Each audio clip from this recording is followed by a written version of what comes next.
The Sehuanaba is a tale where it seems to spring for a desire to strike fear into children, and thus keep them from going out in the darkness at night. This is how the story goes.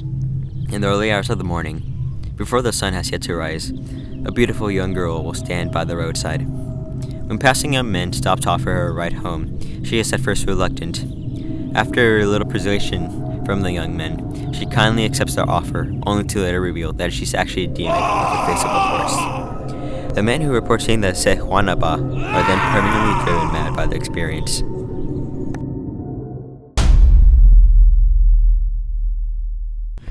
This is a story that elders have been telling to children for hundreds of years in Costa Rica.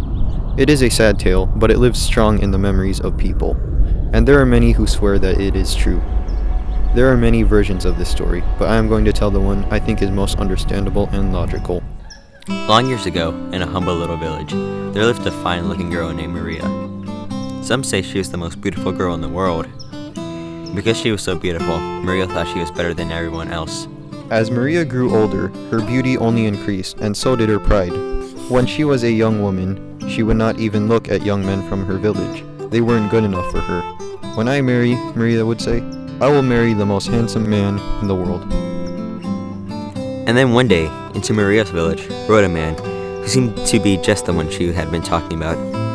He was a dashing young ranchero, the son of a wealthy rancher from the southern plains. He could ride like a comanche.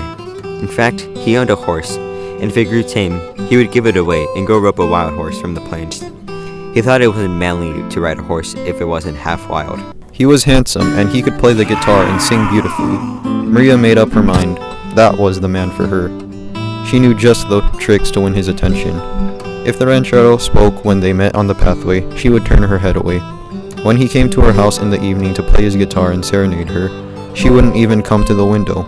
She refused all his costly gifts, so basically she became a tsundere, and that worked out some. The young man fell for her tricks.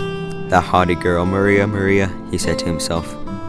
"I know I can win her heart. I swear I'll marry that girl." And so everything turned out as Maria had planned. Before long, she and the ranchero became engaged, and soon they were married.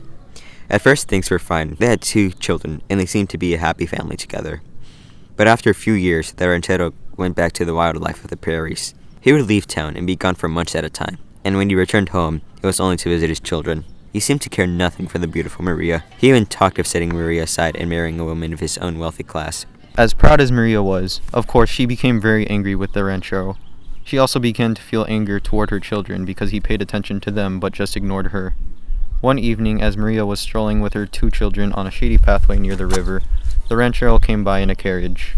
An elegant lady sat on the seat beside him. He stopped and spoke to his children, but he didn't even look at Maria. He whipped the horses up on the street.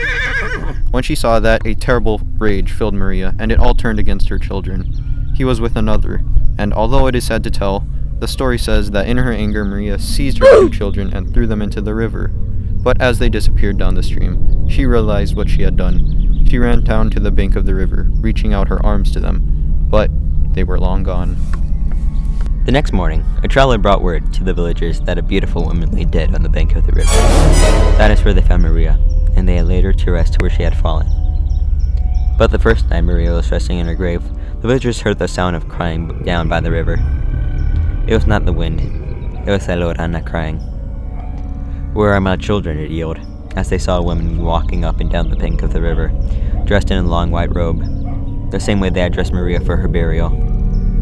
On many dark nights, they saw her walk the river bank and cry for her children, and so they no longer spoke of her as Maria. They call her La Ronana, the weeping woman. And by that name she is known to this day. Children are warned not to go out in the dark, for La Ronana might snatch them and never return them.